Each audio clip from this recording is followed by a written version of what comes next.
Welcome back. As I mentioned to you earlier, Mrs. Pritchett and Mr. Pritchett have some great programs that we have put together, but this evening we have a great opportunity to give our viewing audience an opportunity to hear some of the great things that are going on in the state of Delaware. More importantly, we have with us this evening the Secretary of Education for the state of Delaware, Mr. Mark Murphy.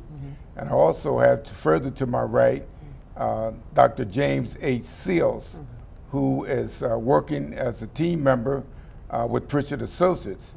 And we're going to give our viewing audience an opportunity to really sit back and see some of the great things that are going on in the educational system in the state of Delaware, and more importantly, hear the vision of our Secretary of Education, Mr. Mark Murphy.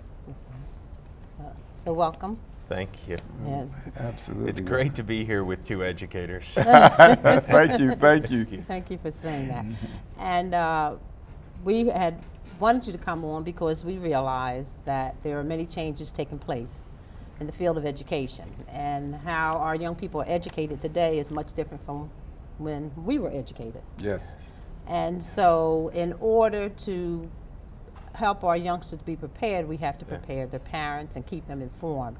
And so we would we welcome you, first of all. Thank you. And we would like for you to share just your vision for the children in the state of Delaware. What is your vision for them as you see and aware of the many challenges that they are confronted with?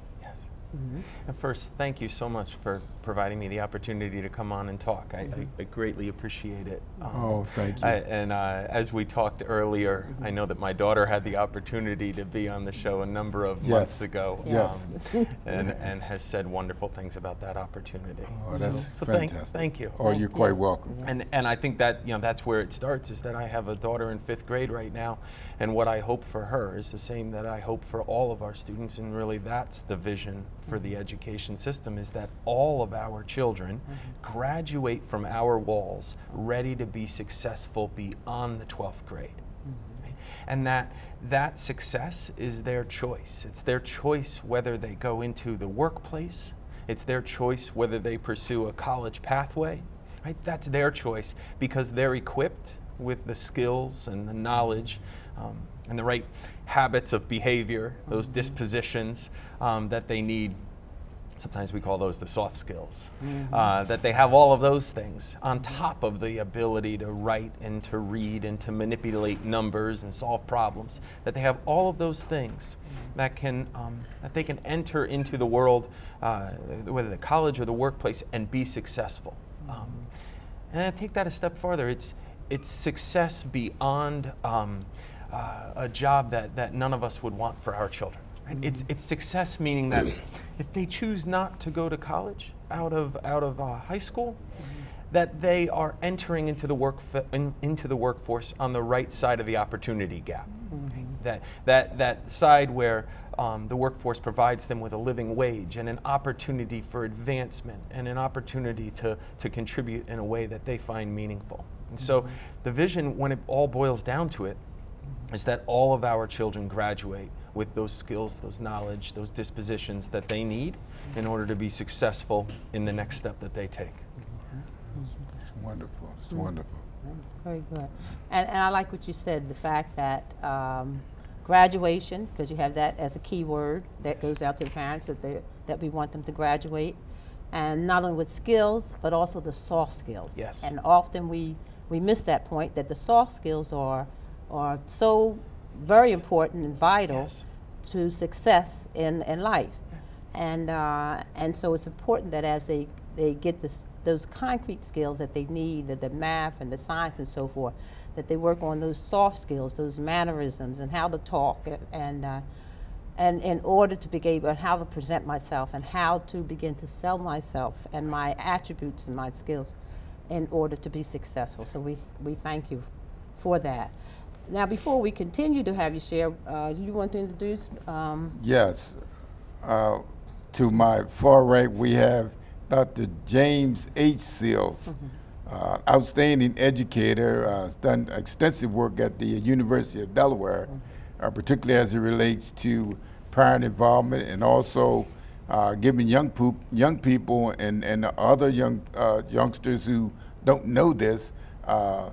Mr. Seals, Dr. Seals, has been doing some outstanding work in Wilmington and Newcastle County, and it's just an honor for us to have you on the show.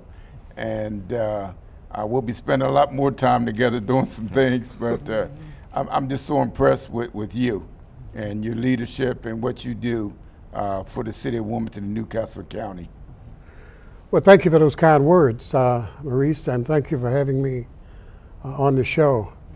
I look forward to working as a team member with Pritchett Associates. I know that you and your wife are doing some exciting things in connection with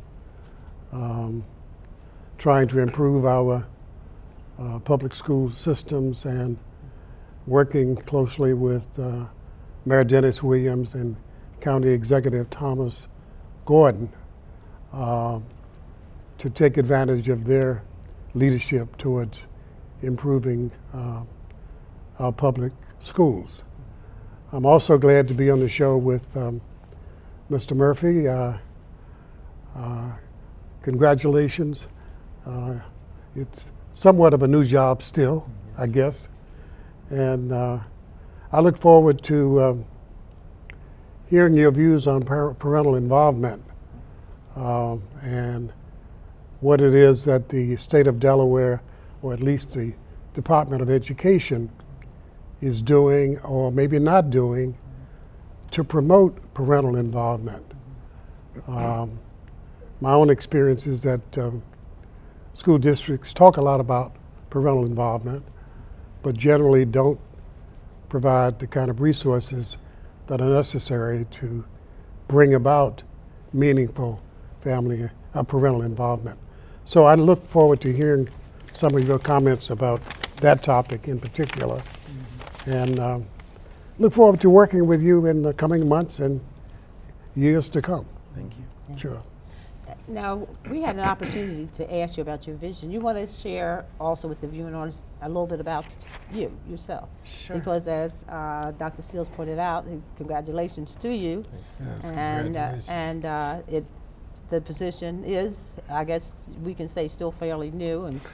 And so we just like to share, a little bit about yourself with the viewing audience and your responsibilities as Secretary of Education. Sure, and I don't think that I can play the new card anymore in these conversations. It's been nearly 10 months now. Okay. I am a resident of the city of Wilmington. I live here with my family, and my children attend Red Clay Public Schools. A 5th grader and a 10th grader. Oh, okay. And I have had this opportunity since June 1. I took over June 1 as Secretary of Education, and prior to that, I spent about the previous 6 years working significantly with school principals and their leadership teams, those school-based leadership teams, all around the country. So I had an opportunity to work with a couple dozen schools here in Delaware, all over the state. And before that, I had the opportunity to work with 10 cities and urban school principals. Oh. And as part of a nonprofit program that recruited the best possible people, that selected them in a very rigorous selection process, that only chose 7% of them, put them through a year-long development effort, and then supported them when they were in our urban schools all around the country. Cities like Memphis and New Orleans and Oakland and Chicago and a few others. So that was an incredible opportunity that I had that in many ways has shaped my views to be able to work in environments all around the country to see what is working, what is not working, and help to solidify my belief, having been a former school principal, to know that that is such an incredible role and matters so much for the health and wellness of our schools, and just as importantly for the type of culture that drives student achievement in our schools.